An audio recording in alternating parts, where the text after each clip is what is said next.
কারণ আমি সুপর্ণা রান্নাঘরে আরেকটা রেসিপি নিয়ে চলে এলাম।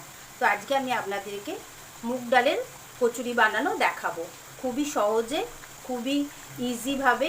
আর প্রত্যেকটা যেগুলো আমি রান্নার মাঝে মাঝে যেসব রেসিপি ট্রিক্সগুলো বলেছি সেগুলো যদি ফলো করেন তো এরমই সুন্দরভাবে কচুরি আপনারাও বাড়িতে বানাতে পারবেন। তো চলুন, রেসিপিটা স্কিপ করবেন না, পুরো রেসিপিটা দেখবেন। দেখলে এরমই সুন্দর কচুরি আপনারাও বাড়িতে বানাতে পারবেন। আর একটা কথা, যদি আমার রেসিপিগুলো আপনাদের পছন্দ হয় তাহলে অবশ্যই সাবস্ক্রাইব করবেন, লাইক দেবেন আর কমেন্ট করবেন। তো চলুন এবার আমি আপনাদেরকে রেসিপিটা দেখাচ্ছি কিভাবে বানাবো কচুরিটা। ডালের কচুরির জন্য আগে আমরা ডোটা বানিয়ে নিই। আমি হাফ কেজি ময়দা নিয়েছি, তার মধ্যে এই ছোট একটা কাপের মাপে আমি পুরোটা দিলাম, কেন ময়ামটা হতে হবে ভালো করে। অল্প একটুখানি নুন দিয়ে দিলাম। এই ছোটো কাপ মাপে আমি রিফাইন্ড অয়েল দিয়ে দিলাম যাতে ময়ামটা ভালোভাবে হয়। আর অল্প একটু জোয়ান নিলাম, জোয়ানটাকে একটু ভালো করে হাতে রগড়ে নিলাম, নিয়ে এটার মধ্যে দিয়ে দিলাম। এবার প্রত্যেকটা জিনিস আগে আমি ভালো করে মিক্স করব। মিক্স করে ময়ামটা ভালোভাবে হলো কিনা সেটা আগে আমাদের এই মুগ ডালের কচুরির জন্য আগে সেটা মেন ব্যাপার। তো এই যে এরকম ডালা হচ্ছে কিনা সেটা একটু দেখে নিতে হবে। ভালোভাবে সব এই চিনি, জোয়ান, তেল সবভাবে মিক্স করে নিয়েছি। তো এবার দেখুন ময়দাটা এইভাবে চাপলে আমার এরম হয়ে যাচ্ছে, তাহলে ময়ামটা ভালো হয়েছে। এবার আমি এই 1 কাপ জল নিয়েছি, এটাকে আমি অল্প অল্প করে দিয়ে এখন মেখে নেবো। ডোটা বেশি পাতলাও হবে না, টাইটও হবে না। ময়দাটা আমার ভালো করে মাখা হয়ে গেছে। এখন আমি ময়দাটাকে ঢাকা দিয়ে কিছুক্ষণের জন্য রেডি। ময়দাটা এখন আমার মাখা হয়ে গেল। এবার আমি এটাকে এখন 15-20 মিনিট রেস্ট দেব। ততক্ষণ আমি মুগ ডালের পুরটা বানিয়ে নিই। চলুন। মুগ ডালটাকে আমি 3 ঘন্টা মতো ভিজিয়ে রেখে দিয়েছি, একটু ফুলে গেছে। আর যদি আপনাদের কাছে সময় না থাকে তাহলে একটু গরম জলে 1 ঘন্টা ভিজিয়ে রাখলে হয়ে যাবে। এবার এটাকে আমরা জল দেব না, এই যে জলটা আছে সেটাও আমি ঝরে দেবো। তো এইবার আমরা এটাকে জল না দিয়ে মিক্সার গ্রাইন্ডারে ভালো করে বেটে নেব। মুগ ডালের পুরটা বানাবার জন্যে আগে আমি অল্প করে একটু রিফাইন তেল দিয়ে দিলাম। প্রথমে আমি গোটা জিরে দিয়ে দেবো। গোটা জিরেটা একটু নাড়াচাড়া করে আমি মৌরিটাকে একটুখানি হামানদিস্তে দিয়ে থেতো করে নিয়েছি। অল্প একটু মৌরি দিয়ে দিলাম, দিয়ে খানিকক্ষণ একটু নাড়াচাড়া করে নেব। এবার আমি অল্প একটুখানি ধনে গুঁড়ো দিয়ে দিলাম। প্রত্যেকটা জিনিস আমি যখনই দেব তখনই 1 মিনিট করে একটু নাড়াচাড়া করে নেব। অল্প আমি হিং দিলাম, হিংটাকে একটু নাড়াচাড়া করে নেব।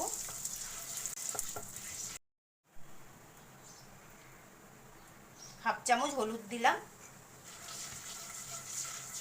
আমি আদাটাকে গ্রেট করে নিয়েছি আর কাঁচা লঙ্কাটাকেও গ্রেট করে নিয়েছি। কাঁচা লঙ্কাটা আপনাদের অনুযায়ী দেবেন, যে যতটা ঝাল খান সেই বুঝেই দেবেন। এবার এটাকেও খানিকক্ষণ একটু ভালো করে নাড়াচাড়া করে নেব যাতে আদার গন্ধটা না থাকে। ভালো করে নাড়াচাড়া করে নিলাম। এবার আমি 2 চামচ ছাতু দিয়ে দেবো এর মধ্যে। দিয়ে ছাতুটাকে ভালো করে আমাদের কিছুক্ষণ ভাজতে হবে যাতে একটা সুন্দর গন্ধ যতক্ষণ না এই ছাতুটা দিয়ে বেরোচ্ছে ততক্ষণ। এই যে দেখুন, এটা আমার এখন একটা সুন্দর ছাতুর ভালো গন্ধ আসছে। এবার আমি যেই ডালটা মিক্সিতে বেটে রেখেছিলাম মুগ ডালটা, সেটা পুরোটা এর মধ্যে এখন দিয়ে দেবো। এটাকে 1 মিনিট মতো আগে ভালো করে একটু নেড়ে নিই আমি। এবার আমি কিছু মশলা দিয়ে দেবো। আমি 1 চামচ লঙ্কা দিয়ে দিলাম, অল্প একটু কাশ্মীরি লঙ্কা দেব রঙটা হওয়ার জন্যে, দিয়ে আগে এইগুলোকে ভালো করে মিক্স করে নেব। এবার আমি এর মধ্যে অল্প করে একটু কাসুরি মেথি দিয়ে দেবো। অল্প একটু আমচুর মশলা দিয়ে দিলাম, আর হাফ চামচ আমি এখন গরম মশলা দিয়ে দেবো এর মধ্যে।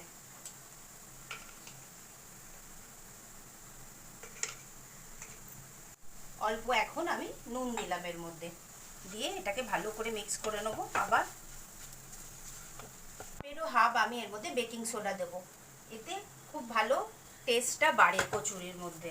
এবার এগুলোকে ফাইনভাবে এখন মিশিয়ে নেবো আগে প্রত্যেকটা মশলা।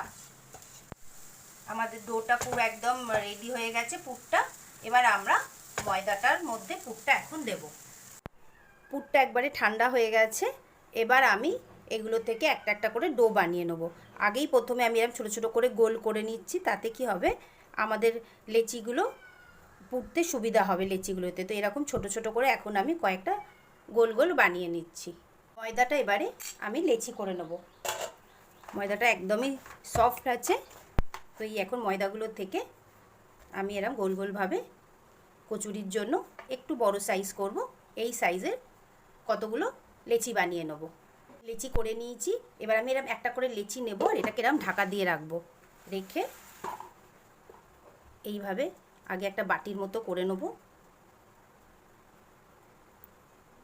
এই যে একটা করে এরকম দিয়ে দেবো ভেতরে পুর দিয়ে, এটাকে আস্তে আস্তে এইভাবে এইভাবে এই যে এক্সট্রা যেটা হবে সেটা এবার হাত দিয়ে দিয়ে, এটা বেলবো না, এটা হাত দিয়ে দিয়ে একটু চিপে নেব, বেশি বড় করব না। এই যে এইভাবে একটু আমি হাত দিয়ে দিয়ে এই যে এরমভাবে করে নিলাম। খুবই সুন্দর খেতে হয়। এই আরেকটা আমি বার করলাম, এটা একটা নিরামিষই আইটেম।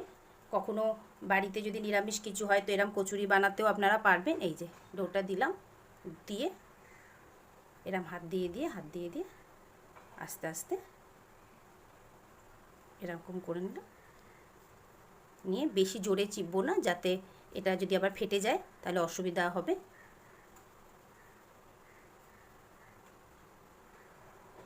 হাত দিয়ে দিয়ে এইভাবে আমি এটাকে চ্যাপটা চ্যাপটা মতো এরম করে রেডি করে নেবো। প্রত্যেকটা আমার রেডি হয়ে গেল।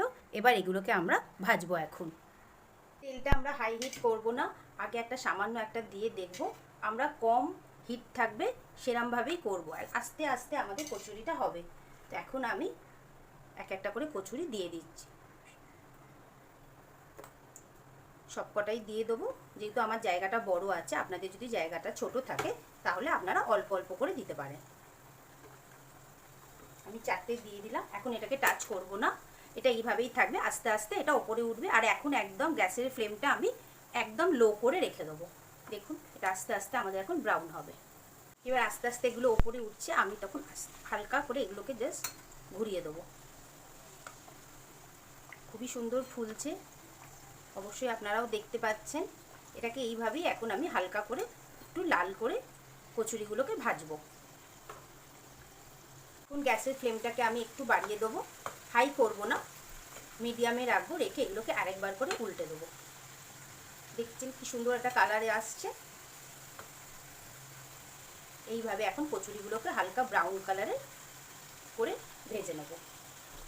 আবার এর পরে যখন আমি যেই কচুরিগুলো ভাজবো তখন কিন্তু গ্যাসটা আগে বন্ধ করে দেবো, তেলটা পুরো ঠান্ডা করব, তখন আবার একটা একটা করে দেবো। একদম হাই হিটে আমি কচুরি দিলে কচুরিগুলো লাল তো হবেই না, ভেঙে যাবে। তো এই ব্যাচটা হওয়ার পরে আপনারা কি করবেন, গ্যাসটা একদম বন্ধ করে দেবেন। একদম ঠান্ডা হয়ে গেলে আগে কচুরিগুলো ছেড়ে দেবেন, তারপরে আপনারা গ্যাসটা অন করবেন। কচুরিগুলো আমার রেডি হয়ে গেল। এবার আমি এক একটা করে এখান থেকে তুলে নিচ্ছি। দেখে বুঝতেই পারছেন কি সুন্দর দেখতে হয়েছে। মুগ ডালের কচুরি আমাদের রেডি হয়ে গেছে। আমি এবার আপনাদেরকে একটু ভেঙে দেখাই। দেখুন পুর ভর্তি হয়েছে, পুরো খাস্তা হয়েছে, খুবই সুন্দর হয়েছে খেতে। অবশ্যই আপনারা এটা বাড়িতে বানাবেন, আর আমার রেসিপিটা কেমন লাগলো সেটা বলবেন, আর কমেন্ট করবেন, আর সাবস্ক্রাইবটা প্লিজ করবেন। তো আবার আর একটা নতুন রেসিপি নিয়ে খুব শিগগিরই আমি আসবো।